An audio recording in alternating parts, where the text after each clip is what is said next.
The Shinansha, or the south-pointing carriage. The compass, with its needle always pointing to the north, is quite a common thing, and no one thinks that it is remarkable now, though when it was first invented it must have been a wonder. Now long ago in China, there was a still more wonderful invention called the Shinansha.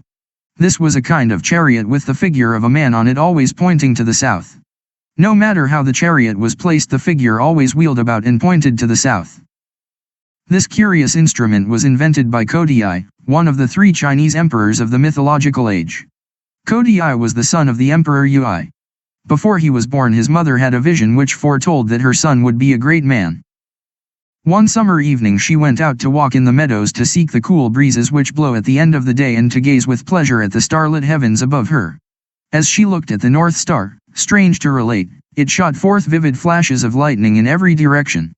Soon after this her son Kodai came into the world.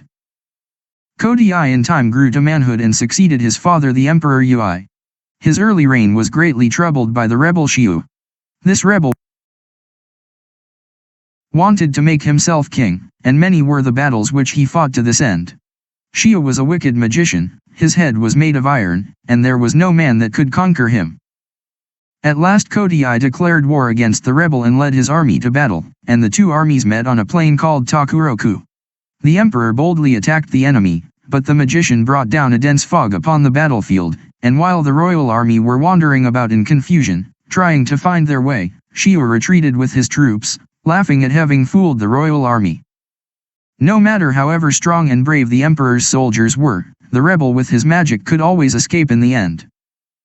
Kodai returned to his palace, and thought and pondered deeply as to how he should conquer the magician, for he was determined not to give up yet. After a long time he invented the Shinansha with the figure of a man always pointing south, for there were no compasses in those days. With this instrument to show him the way he need not fear the dense fogs raised up by the magician to confound his men. Kodai again declared war against Xiu.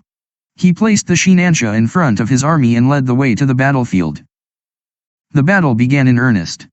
The rebel was being driven backward by the royal troops when he again resorted to magic, and upon his saying some strange words in a loud voice, immediately a dense fog came down upon the battlefield. But this time no soldier minded the fog, not one was confused. Kodai by pointing to the Shinansha could find his way and directed the army without a single mistake. He closely pursued the rebel army and drove them backward till they came to a big river. This river Kodai and his men found was swollen by the floods and impossible to cross. Xiu by using his magic art quickly passed over with his army and shut himself up in a fortress on the opposite bank. When Kodai found his march checked he was wild with disappointment, for he had very nearly overtaken the rebel when the river stopped him. He could do nothing, for there were no boats in those days, so the emperor ordered his tent to be pitched in the pleasantest spot that the place afforded. One day he stepped forth from his tent and after walking about for a short time he came to a pond. Here he sat down on the bank and was lost in thought. It was autumn. The trees growing along the edge of the water were shedding their leaves, which floated hither and thither on the surface of the pond. By and by, Kodai's attention was attracted to a spider on the brink of the water. The little insect was trying to get onto one of the floating leaves nearby. It did so at last, and was soon floating over the water to the other side of the pond. This little incident made the clever emperor think that he might try to make something that could carry himself and his men over the river in the same way that the leaf had carried over the spider. He set to work and persevered till he invented the first boat. When he found that it was a success he set all his men to make more, and in time there were enough boats for the whole army. Kodai now took his army across the river, and attacked Xiu's headquarters. He gained a complete victory, and so put an end to the war which had troubled his country for so long. This wise and good emperor did not rest till he had secured peace and prosperity throughout his whole land. He was beloved by his subjects, who now enjoyed their happiness of peace for many long years under him. He spent a great deal of time in making inventions which would benefit his people, and he succeeded in many besides the boat and the south-pointing Shinansha. He had reigned about 100 years when one day, as Kodai was looking upwards, the sky became suddenly red, and something came glittering like gold towards the earth. As it came nearer Kodai saw that it was a great dragon. The dragon approached and bowed down its head before the emperor. The empress and the courtiers were so frightened that they ran away screaming. But the emperor only smiled and called to them to stop, and said, "Do not be afraid. This is a messenger from heaven. My time here is finished." He then mounted the dragon, which began to ascend towards the sky.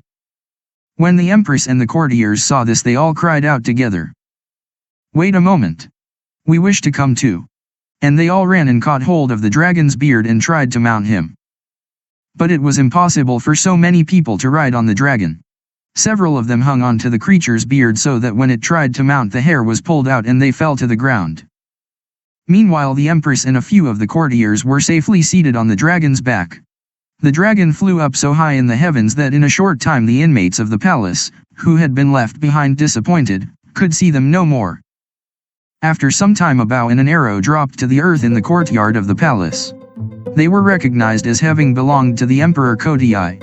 The courtiers took them up carefully and preserved them as sacred relics in the palace.